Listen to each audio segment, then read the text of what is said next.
కేంద్ర ప్రభుత్వ కార్మిక రైతు ప్రజా వ్యతిరేక ఇక్కడ ఉన్న వాళ్ళందరూ కూడా ఇక్కడ ఉండాలి. 4 లేబర్ కోడ్లను రద్దు చేయాలి. కార్మిక వ్యతిరేక 4 లేబర్ కోడ్లను అమలు చేయాలి. కార్మికులందరికీ కనీస వేతనం 26,000 రూపాయలు. కార్మికులందరికీ ఉద్యోగ భద్రత. ఉపాధి హామీ కూలీలకు రోజువారీ వేతనం 600 చెల్లించాలి.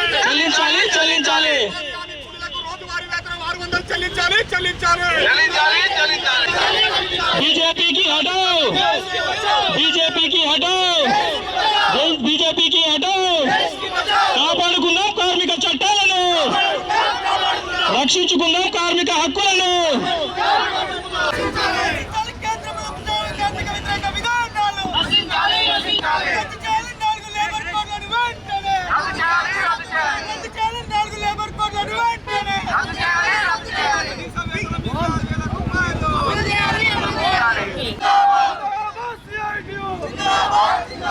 కార్మికులతో చెలగాటమా, కార్మికుల ఐక్యత, కార్మికుల ఐక్యత. సిఐటియు సిఐటియు జిందాబాద్ జిందాబాద్. కార్మికుల ఐక్యత, కార్మికుల ఐక్యత, కార్మికుల ఐక్యత, కార్మికుల ఐక్యత, కార్మికుల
ఈరోజు కార్మిక వర్గం దేశవ్యాప్తంగా కూడా మరి జైల్ బారో కార్యక్రమానికి పిలుపునివ్వడం జరిగింది. మరి అందులో భాగంగా ఈరోజు రాజన్న సిరిసిల్ల జిల్లాలోని అన్ని రంగాల కార్మికులు, రైతులు, వ్యవసాయ కార్మికులతో పెద్ద ఎత్తున ర్యాలీ మహాధర్నా కార్యక్రమాన్ని చేపట్టడం జరుగుతూ ఉంది. మరి కేంద్రంలో మూడవసారి అధికారంలోకి వచ్చినటువంటి కేంద్ర బీజేపీ ప్రభుత్వం, మోడీ సర్కారు మరి కార్మిక హక్కులను కాలరాసే విధంగా కార్మిక వర్గం పోరాడి సాధించుకున్నటువంటి 29 కార్మిక చట్టాలను రద్దు చేసి వాటి స్థానంలో 4 లేబర్ కోడ్లను తీసుకురావడం జరిగింది. అదే విధంగా మరి రైతులకు సంబంధించి కనీస మద్దతు ధర అడిగినప్పటికీ మద్దతు ధర కల్పించకుండా రైతుల పట్ల నిర్లక్ష్యంగా వ్యవహరిస్తుంది. మరి వ్యవసాయ కూలీలు, ఉపాధి కూలీలకు సంబంధించి గ్రామీణ జాతీయ ఉపాధి హామీ చట్టాన్ని మరి పేరు మార్చి విబిజి రామ్జీ పేరుతో ఆ చట్టాన్ని నిర్వీర్యం చేసే విధంగా మరి కేంద్ర బీజేపీ ప్రభుత్వము కార్మిక రైతు ప్రజా వ్యతిరేక విధానాన్ని అవలంబిస్తా ఉంది. మరి కార్మిక వర్గానికి ఒకవైపు సుప్రీంకోర్టు కార్మికుడి కుటుంబం బతకాలంటే 26,000 కనీస వేతనం ఇవ్వాలని చెప్పి సుప్రీంకోర్టు తీర్పు ఇచ్చింది.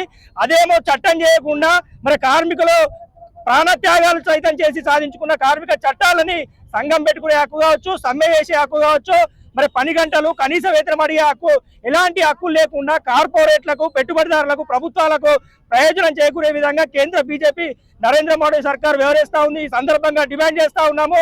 మరి మీరు కార్మికుల మీద దేశానికి ఆదాయం సృష్టించేదే కార్మికుల శ్రమతోని, మరి అటువంటి కార్మికుల పైన ఎందుకు ఇంత నిర్బంధాన్ని ప్రజలు ప్రయోగిస్తున్నారని మేము అడుగుతా ఉన్నాం. నిజంగా కార్మికులకు మేలు చేసే ప్రభుత్వం అయితే కార్మికులందరికీ కనీస వేతనం 26,000 రూపాయలు అందించాలి, ఉద్యోగ భద్రత కల్పించాలి తప్ప ఈ కార్మిక చట్టాలను యథావిధిగా కొనసాగించాలని చెప్పి డిమాండ్ చేస్తా ఉన్నాం. ఈ రోజు దేశవ్యాప్తంగా కార్మిక వర్గం మన ఆగ్రహంతో రోడ్లెక్కి జైల్ బారో కార్యక్రమం చేపట్టడం జరుగుతూ ఉంది. ఇప్పటికైనా కేంద్ర బీజేపీ ప్రభుత్వం నరేంద్ర మోడీ సర్కారు ఈ విధానాలను మానుకోవాలి, లేకపోతే మాత్రం రాబోయే రోజుల్లో ఇంకా కార్మిక వర్గం పూర్తి ఆగ్రహానికి గురిగాక తప్పదని చెప్పి మేము హెచ్చరిస్తా ఉన్నాం. మరి పెద్ద ఎత్తున పోరాటం చేయడం జరుగుతూ ఉంది. ముఖ్యంగా కార్మిక వర్గానికి సంబంధించి సుప్రీంకోర్టు అమలు చేయమన్నటువంటి 26,000 వేతనాన్ని అమలు చేయాలని, అట్లాగే రైతులకు పండించిన పంటకు గిట్టుబాటు ధర ఇవ్వాలని, ఉపాధి హామీ చట్టాన్ని యథావిధిగా కొనసాగించాలని డిమాండ్ చేస్తూ ఈరోజు పెద్ద ఎత్తున జైల్ బారో కార్యక్రమం 3 సంఘాల ఆధ్వర్యంలో నిర్వహించడం జరుగుతూ ఉంది. మరి ఈరోజు చూసినట్టయితే కేంద్రంలో ఉన్న నరేంద్ర మోడీ ప్రభుత్వం మరి బడా పెట్టుబడిదారులకు అనుకూలంగా దేశ సంపదను మొత్తం దోషి కార్మిక వర్గాన్ని, రైతులను, అట్లా ఉపాధి కూలీలను వాళ్ళ సంపద దోషి బడా కార్పొరేట్లకు అప్పచెప్పే విధంగా ఈరోజు పాలన కొనసాగుతూ ఉంది. మరి ఎన్నికల సందర్భంగా ఇక్కడ ఉన్నటువంటి దేశంలో ఉన్న యువతకు 2 సంవత్సరాలు 2 కోట్ల ఉద్యోగాలు ఇస్తారని ఈ ఉద్యోగాలు ఇవ్వకుండా పోయింది. అట్లాగే నిత్యావసర సరుకులు ధరలు పెంచుకుంటూ సామాన్య ప్రజలు ఈరోజు బతకలేని పరిస్థితిలో తీసుకురావడం జరిగింది. ఈరోజు పూట గడవని పరిస్థితి ఈరోజు కార్మిక వర్గం ఉంది. కనీస వేతనాలు అమలు లేవు. అదేవిధంగా విద్య, వైద్యం ఆ పేరు కూడా అందని పరిస్థితిలో ఈరోజు దేశవ్యాప్తంగా ఉన్నాయి. ఈ రకంగా ప్రజా వ్యతిరేక విధానాలు నిరసిస్తూ మరి ఈ పెద్ద ఎత్తున ఆందోళన కార్యక్రమం చేపట్టడం జరుగుతుంది. ఇప్పటికైనా కేంద్రంలో ఉన్నటువంటి నరేంద్ర మోడీ ప్రభుత్వం మరి వెంటనే కార్మిక చట్టాలను సవరించి పాత చట్టాలను కొనసాగించాలని, కార్మికులందరికీ 26,000 వేతనం ఇవ్వాలని, ఉద్యోగ భద్రత, ఆశా, అంగన్వాడీ, అట్లాగే ఉపాధి హామీ, మున్సిపల్, గ్రామ పంచాయతీ కార్మికులు న్యాయం చేయాలని ఈ సందర్భంగా డిమాండ్ చేస్తున్నాం. అదే బీడీ కార్మికులకు సంబంధించిన 6,000 పెన్షన్ అమలు చేయాలని ఈ సందర్భంగా డిమాండ్ చేస్తూ ఈ ధర్నా కొనసాగిస్తా ఉన్నాం. రైతు సంఘం, వ్యవసాయ కార్మిక సంఘం ఆధ్వర్యంలో దేశవ్యాప్త పిలుపులో భాగంగా వ్యవసాయ కార్మిక సంఘం తరఫున ఇలా కేంద్రంలో ఉన్నటువంటి బీజేపీ ప్రభుత్వాన్ని ఒకటే డిమాండ్ చేస్తున్నాం. మరి పాత పద్ధతి ఏదైతే ఉందో మహాత్మా గాంధీ జాతీయ ఉపాధాన్ని మరి అదే పద్ధతిలో కొనసాగించి మరి విబిజి రామ్జీ చట్టం ఏదైతే ఉందో దాన్ని పూర్తిగా రద్దు చేసి ఇలా వ్యవసాయ కూలీలకు, ఉపాధి హామీ కూలీలకు రోజువారీ వేతనం 600 చెల్లించే విధంగా అదే విధంగా 100 రోజుల పని ఏదైతే ఉందో 200 రోజులు పని కల్పించి మరి ఇప్పుడు అక్కడ భద్రత లేని పరిస్థితులలో ఇలా ఉపాధి హామీ కూలీలు కూడా అక్కడ ఎటువంటి వసతులు లేకుండా ఇలా కేంద్ర రాష్ట్ర ప్రభుత్వం అవలంబిస్తున్న విధానాలను ఎండగట్టే ఈరోజు పెద్ద ఎత్తున ధర్నా కార్యక్రమాన్ని చేపట్టడం జరిగింది. మరి తెలంగాణ వ్యవసాయ కార్మిక సంఘం తరఫున, జిల్లా సంఘం తరఫున డిమాండ్ చేస్తున్నాం.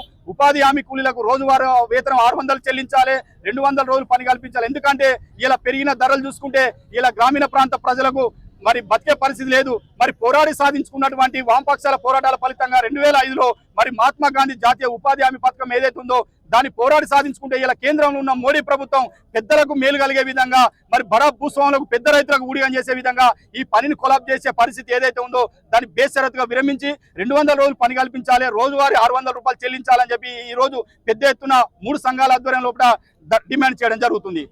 ఉపాధి హామీ కూలీల ఐక్యత, ఉపాధి హామీ కూలీల ఐక్యత.